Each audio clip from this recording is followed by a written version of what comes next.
सभी मेरे प्यारे छोटे छोटे बाल कलाकार और मेरे दोस्तों को नमस्कार। आज एक खूबसूरत सी कहानी आप लोगों के लिए मैं लाया हूं और आशा करता हूं कि आपको बहुत पसंद आएंगी, क्योंकि ये कहानी एक मधुमक्खी और एक कबूतर की है। एक बड़ा सा जंगल, घना जंगल, और उस जंगल में बहुत बड़े बड़े पेड़ लगे हुए थे और जंगल के किनारे से एक नदी बह रही थी। नदी के किनारे एक बहुत बड़ा सा पेड़ और उस पेड़ पर एक कबूतर बैठा हुआ था और उस नदी के किनारे से एक मधुमक्खी गुजर रही थी। गुजरते हुए मधुमक्खी अचानक उस नदी के पानी में गिर जाती है और गिर जाने के बाद उसके पंख गीले हो जाते हैं।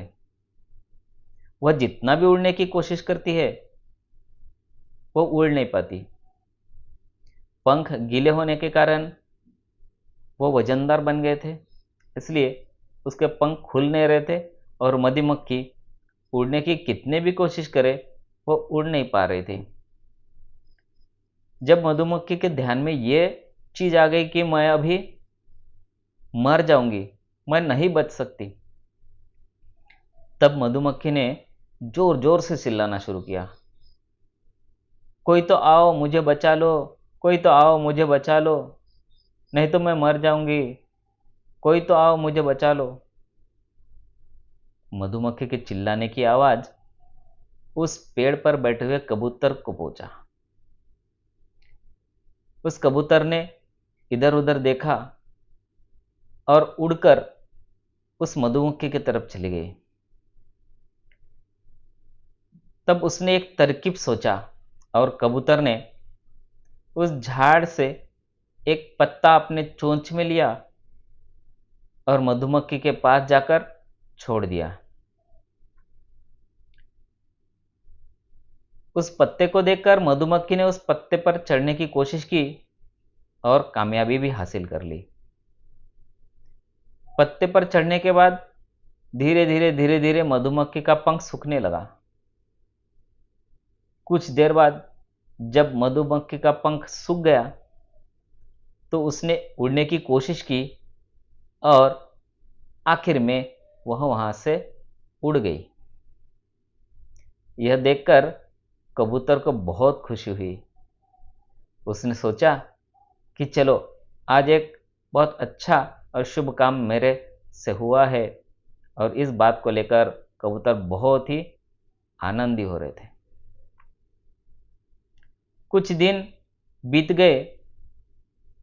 कबूतर पेड़ पर बैठा हुआ था और बैठे बैठे उसे नींद आ गई। तब एक लड़का हाथ में गुलेल लेकर उस कबूतर पर निशाना साधा।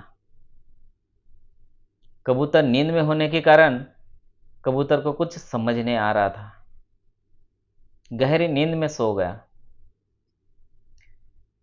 तब अचानक उसी राह से मधुमक्खी गुजर रही थी और मधुमक्खी ने यह देख लिया कि कबूतर झाड़ पर सो रहा है और एक लड़का हाथ में गुलेल लिए उस कबूतर पर निशाना बना रहा है। तब मधुमक्खी पल भर भी कुछ न सोचकर उस लड़के के तरफ उड़कर चली गई और निशाना साधते हुए उस लड़के के हाथ में डंक मार दी। जैसे ही मधुमक्खी ने उस लड़के के हाथ में डंक मार दिया, उस लड़के ने बहुत जोर से चिल्लाया, हाय मर गया। और इस चिल्लाने की आवाज से कबूतर की नींद खुल गई। नींद खुलते ही उसने देखा कि हाथ में गुलाल लिए एक लड़का बहुत जोर से चिल्ला रहा था और मधुमक्खी वहां से उड़ रही थी। अब कबूतर को समझने में बिल्कुल भी देर नहीं लगी कि हो क्या रहा था।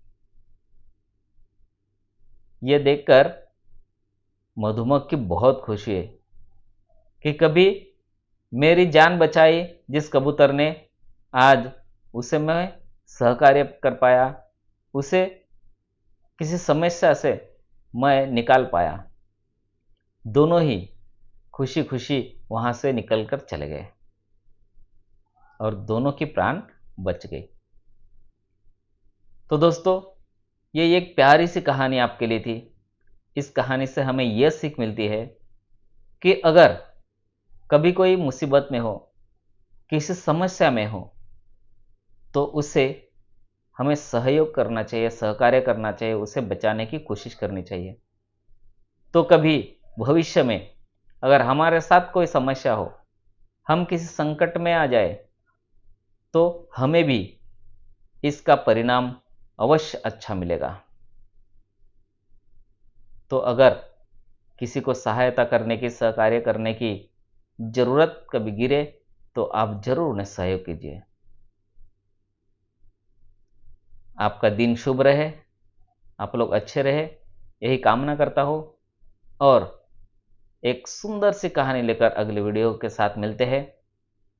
ये चैनल सब्सक्राइब करना मत भूलिए और शेयर तो जरूर कीजिए। तब तक के लिए आज्ञा दीजिए। फिर से सभी बच्चों को मेरा प्यार भरा नमस्कार।